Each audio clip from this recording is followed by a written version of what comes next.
पुणे शहरातील Kondhwa police स्टेशनने e cigarette विक्री करणाऱ्या एका व्यक्तीवर कारवाई केली आहे।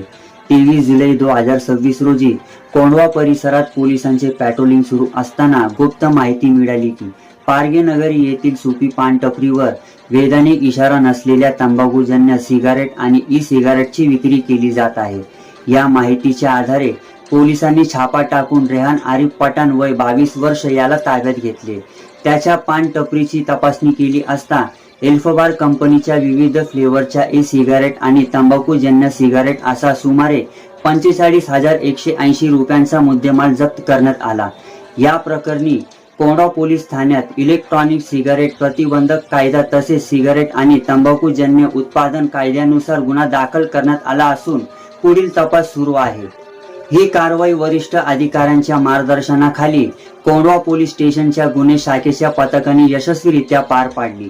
मी शाहबाज शेख, आपण पाहत आहात सतर्क भारत मार्शल टाइम्स पुणे।